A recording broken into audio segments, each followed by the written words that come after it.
Sí, absolutamente.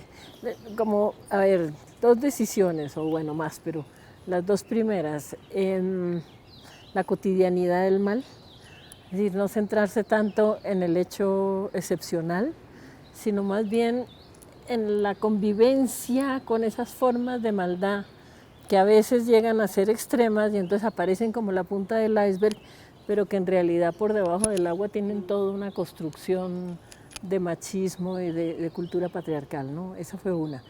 Luego, la ficción, Mónica. ¿Por qué la ficción? En vez de ponerme a investigar los hechos del crimen real que había sido el detonante de la novela. Porque yo quería una novela íntima, intimista. Yo quería como una exploración en la mente, en los corazones del tipo de personaje como el que había cometido el crimen de la vida real. Entonces, para eso, la investigación o el periodismo no te sirve, mucho más como una cosa de tus propias vivencias, del conocimiento de tu gente, ¿no? Allá decimos yo conozco a mi gente, no, yo conozco a mi gente, entonces era mucho más como aislarme y empezar a indagar como en las vivencias de toda la vida con la ayuda de mi hijo que sí pertenece a esa generación y que me podía dar muchas de las pautas generacionales que yo desconocía. Otra decisión, contarla a través de hombres, protagonistas hombres y no mujeres. ¿Por qué? Porque contado a través de la mujer hubiera sido una denuncia directa. Qué maravilloso que las haya y que las haya cada vez más. Pero yo quería un sesgo. Entonces me interesaba más a través de un hombre, este hobbit, que pertenece al grupo, al mismo grupo del muñeco de los Tutti Frutti, de estos niños bien, con todos los privilegios, educados ahí para triunfar y para gobernar. Es que no investigué nada. Es decir, yo me enteré, como todos los colombianos, por un primer golpe tremendo de prensa, lo viví en carne propia, me conmocionó pues hasta el punto de como obligarme a interrumpir la novela que estaba haciendo. Pero yo lo que necesitaba era una voz que me hablara, y encontré el Hobbit que empezó a hablar y hablaba como a borbotones. De hecho, lo escribí muy rápido porque como que este Hobbit no se callaba. Yo había pensado en un momento de 6 capítulos, uno para cada uno de los 5 personajes de los Tutti Frutti y uno para la niña. Y en cada uno iba a hablar un personaje distinto. Pero el Hobbit empezó a hablar y monopolizó, y yo dije, bueno, este es el narrador. A mí me parecía importante, Mónica, aunque uno no llegara a conclusiones definitivas, que desde luego no se puede, pero por lo menos atisbos, insights de por dónde podía ser. Me parecía que era importante alejarse del crimen en la medida en que, por ahí el epígrafe lo puse de Michel Tournier, que sabe del mal como nadie, y él habla del monstruo, porque la prensa empezó, ya con respecto al hecho real, a llamar monstruo al asesino, el monstruo. Y salió un tipo muy interesante, el director de medicina legal, que tuvo en sus manos el cadáver de la chiquita. Y él dijo, digamos que había sido como testigo quien más directamente había presenciado todo el horror del calvario por el que pasó esa niñitica. Muy conmovedora sus declaraciones, un tipo sobrio, pero de pronto hablaba más como padre que como profesional o como médico. Por ejemplo, dijo, es que no pesaba nada. Uy, cuando dijo eso, como uno se le quebraba el alma, no pesaba nada.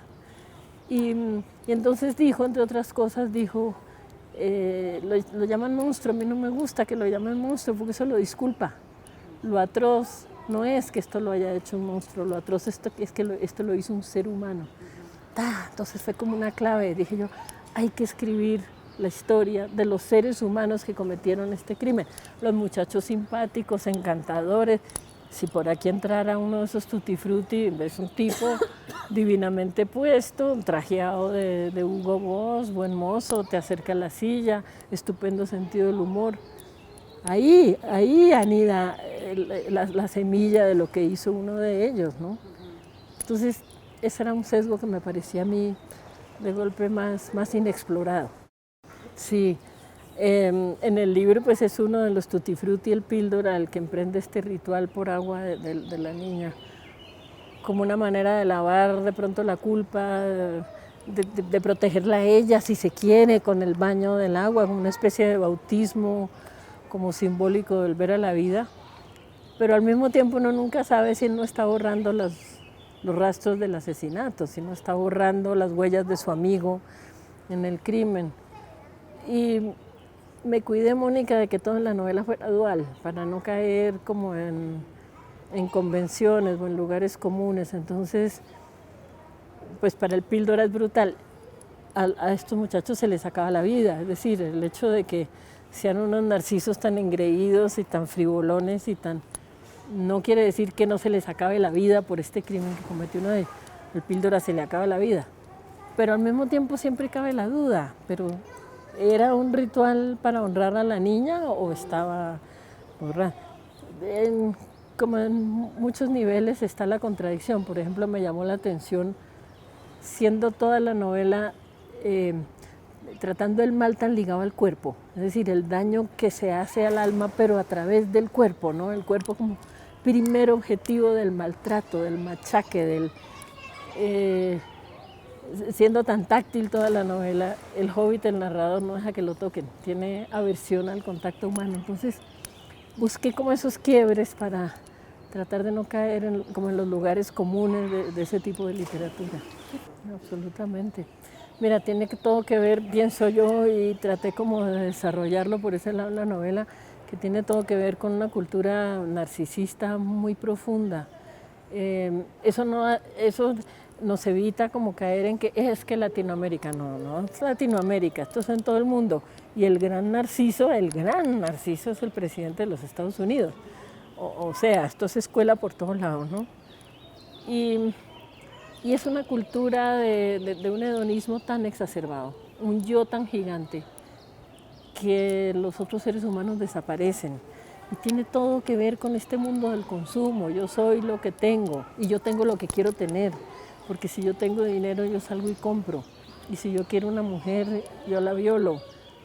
Una absoluta incapacidad de contrariar los propios deseos. Tal vez no lo veo muy así, Mónica, porque de todas maneras en Pecado a mí me obsesionaba el problema moral. Y como el hilo conductor entre los distintos capítulos es eso, como de un juicio político que siempre lo tuvimos por generación. Nosotros, creo que en el fondo tú puedes hacer una lectura de todas las novelas o casi todas las que se producen en la actualidad, desde el boom, desde un ángulo político.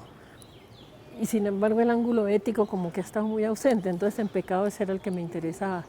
Y de alguna manera esto es una continuidad de esa misma línea de pensamiento, seguramente también por eso me atrapó. ¿Dónde está el mal? ¿Dónde radica? Me dicen a veces, no, que últimamente pareces obsesionada con el mal. Y yo digo, o lo contrario, obsesionada con el bien. ¿Dónde está? ¿Cómo lo codificamos para poder trazar conductas de tipo de relación entre nosotros? Como que se hubiera desplomado la ética religiosa y sin embargo no atinamos a construir una ética cívica que lo reemplace, no sabemos cómo comportarnos. Entonces, yo le veo un hilo conductor claro, en capítulos, por ejemplo, como el de la promesa, en Pecado, que es sobre el incesto, a este tipo de relación de violencia extrema con las mujeres, yo siento que hay un hilo conductor, no lo veo tan separado. De alguna manera pienso que Los Divinos hubieran podido ser un capítulo de Pecado.